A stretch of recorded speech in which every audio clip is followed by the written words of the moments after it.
Hello and welcome to a discussion on DNA on the edge.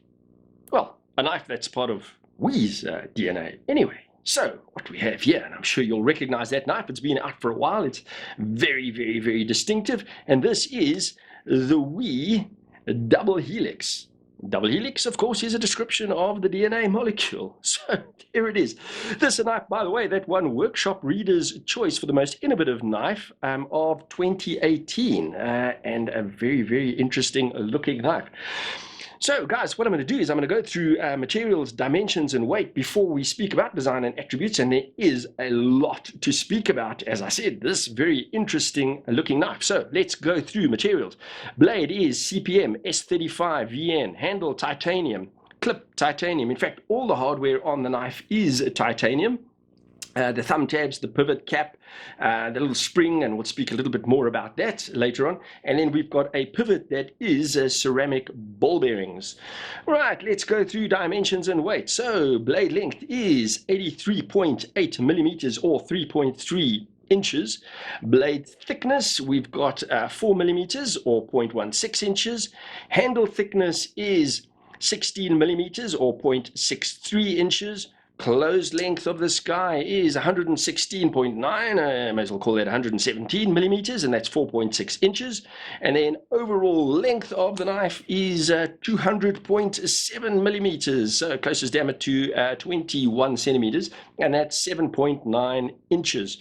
Weight of the guy, and I do have WE stated weights, but let's check that against my scale. Normally my weights on my scale are very, very, very similar to WE's. So let's crank that up, and we're on ounces. So let's have a look at that. So we've got 4.5 ounces. Yep, there you go. So WE stated weight 4.55 ounces. And let's get that onto milliliters, as I've said before, is the same as grams. 129, bang on, 129 grams that we have said. So mentioned that before, my scale and WE's weights always seem to agree. Right, now let's get this knife open and speak about it. As I mentioned, a lot to speak about on this. So let's start with the blade. Most of the interesting stuff is happening on the handle, but let's start with the blade. Is a drop point blade. We've got a hollow grind. You can see in this particular case it is two-tone. There are a few other options about it, but I'll speak about that in a second as well. So hollow grind, we've got the ricasso running up behind the fuller, so we've got a fuller on both sides as well, quite a big fuller. Finish on that ricasso is a satin finish. And then quite a little interesting detail here. So first of all, let's just say we've got the swedge, speak about the swedge, that starts just above the fuller and runs to the tip of the blade. But just above that, if you look at the shape of the blade there, right at that point, there's a little notch, a little indent in the spine of the blade. But quite interesting how the line from the ricasso then flows up to that little raised area on the black. There's a sort of straight line, very neatly done. Interesting little shape, interesting little detail happening there. The back of the blade, chamfered, you can see the chamfering sort of squared off on the spine of the blade. There's that little notch that I was speaking about. And then we've got jimping on the spine of the blade, so you get good purchase for your thumb on the back of the blade. We've got a big sharpening choil that then flows into the handle of the knife. So we've got a front finger choil, so you can choke up very comfortably on this blade and get your finger onto that jimping. While I've got it at that angle, let's just look at the size of this knife. So there it is in my medium-sized hands. I've mentioned before I wear a large glove, but you can see larger hands, you're still going to have space on the back of it. You're going to start moving on to that rounded area on the back of the handle, but you're still going to fit very comfortably on that. And then when you choke up, that's what that looks like. Right, I think I've covered off everything on the blade. Maybe just mention the fact that we've got the usual WE standard of edge. Little nick on this particular blade, but easy to neaten that up. But out the box, very, very tidy, uniform, and sharp as per WE's normal standard. Right, now let's get into this handle, and there's a lot happening here. So we can see, and I'm going to leave that interesting lock and spring to last. Let's go through the rest of the stuff. So the construction of this handle, each side of the frame is made up of two pieces of titanium. So we've got that slab that is fastened to that slab. So it's sort of a sandwich construction to that handle. And you can see the torque screws that hold that together. So open the blade and look inside. I'm not going to use the torch, but you'll see the screws coming through, and that's what's keeping those two slabs of titanium together. And then that has milling on it as well. So a lot of little detail on there. You can see those oblong shapes milled into the handle. That reflects that oblong cutout and reflects the oblong shape on the spring itself. We've got some beveled edge on that piece of titanium at the back, and all in all, so that sort of creates that sort of step tiered shape to the handle that does make it pretty comfortable in hand with this knife, despite all that extra detail happening on the handle. That frame then as well has got a beautiful stonewash finish, and this knife does, to me, just if you look at that, it has a very sort of steampunk look about it, and that stonewash finish, especially in this bronze color, I think just adds to that whole steampunk look.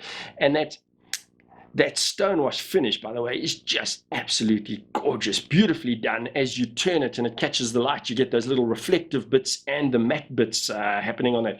And then the hardware, you can see that's also been bronzed, and that just adds another little shinier, more reflective pop of bronze color on that. Very, very, very tidy design.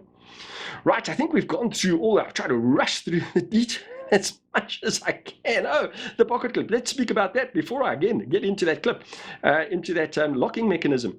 So the pocket clip is tip up, right hand only, deep carry.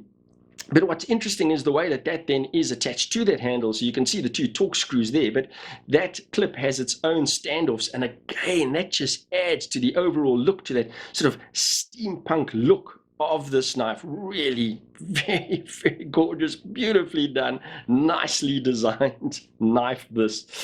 Right, so the lock mechanism is basically like an axis lock that you would find on a Benchmade knife, where you've got the two tabs on either side that you pull back on. And oh boy, I'm going to try this in front of the camera now.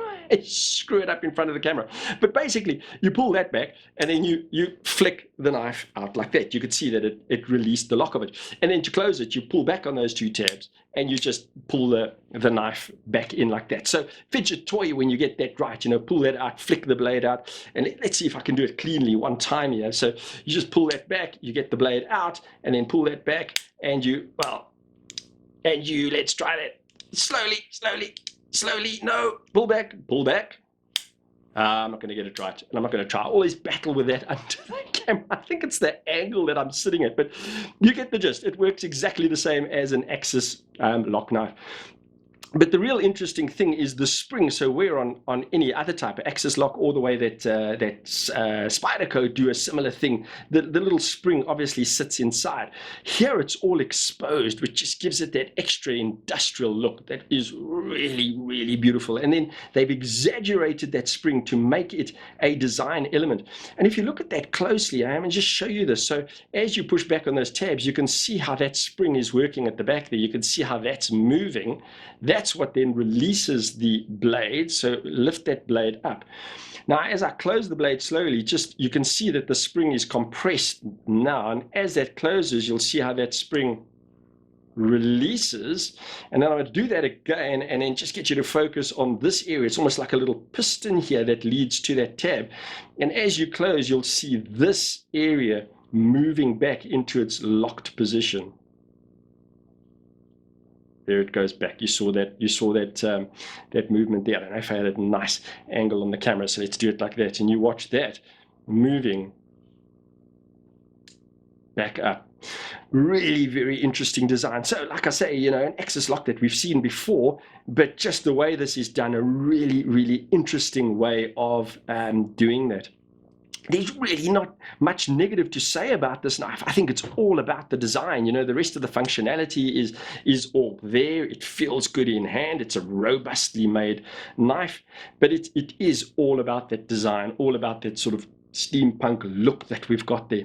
The only, I think, potential negative, or maybe something that one needs to be aware of, is that part of the spring is exposed, it is open, obviously, and that might, you can see there, it might catch on something, you know, so if you're working with it, it could hang up on something in your pocket or something like that, and that might damage that spring. But I don't think the chances of that happening are really likely.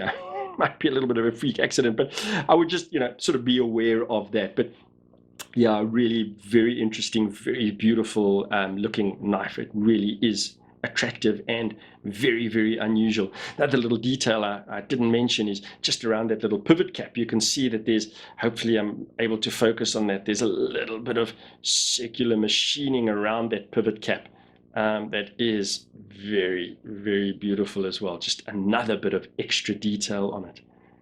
Really gorgeously done. The way that these little design themes, those oblong shapes, are carried through onto the rest of the knife, and the general shaping, really very gorgeous. So let me get this knife back open and just speak about a few of the other options. I particularly like this. I like the bronze look. I think that it really suits this style and sort of theme of the knife, if I can call it that.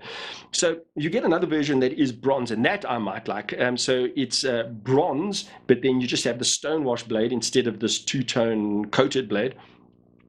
Then you get one that is with a blue handle, also blue stonewash, and then the hardware is anodized blue, so you get that little reflective blue on all the hardware. And that's also available with the two-tone blade or a stonewashed blade. And then there's a version where you get a stonewashed titanium handle, where the hardware, so all the screws and so on, are still bronze, but the handle is a stonewashed titanium, and that also then comes with the two options of the blade. So a number of options, all really good looking, but this bronze handle I really like. I might like the one with the stonewash blade rather than the two-tone blade a little bit more, but this knife really is very, very attractive. Guys, let me just pause here quickly before I forget. And just once again, thanks Blades and Triggers, another knife that I got from them, and they've given me the opportunity to mess around with for a few days, form an opinion, and share this with you. But another really interesting knife from them, and they have this and many others. Check that out on their website, BNT Online. And once again, thanks to them. Right, guys, I think the only thing that's left to do, I've tried to chart through this because I think there's quite a lot of detail to cover on the knife. But the only thing left to do is size comparison. And once again, I'm going to use the knives that I normally use simply because I think there's general familiarity with those knives. And then the first one is, therefore, the, did I just say therefore? There we go. Sounds very teacherish. So is the Spyderco Manix 2, give you a sense of that. So overall length, around about the same. This, the Wii knife is thicker, but there's a lot going on that handle, so that makes complete sense. And then, you know, there's the other version of that Axis type lock. In that particular instance, if you look in the little gap there, that's where this very discreet little spring sits for that movement that they've just done in that sort of very dramatic, designery, beautiful way. So there's those two comparisons. Yeah, I think those are roughly the same weight. So that's the Spyderco Manix 2. The other one is the Medford Slim Midi that I always use, and that'll be covered in dust. That'll be pretty much the same overall dimensions as well. Again, the Wii is the Double Helix is thicker. But yeah, I'll give you a sense of that. And then the other one that I'm going to use, kind of a much smaller knife, but it is also Axis lock knife. It is the Benchmade Mini Barrage. But again, I think a knife that most people will be familiar with because it's been out in the wild for so long. Right, there's that. And then what I brought out, I think another sort of steampunkish knife, I've used it in a few other reviews, is the Wii Array. But you know, also got that, in this particular case, that bronze finish, also a similar finish around the pivot cap, and you know, just generally also the two-tone blade in this particular instance. But also I think, you know, those could be part of the same movie, part of the same steampunk themed knife day.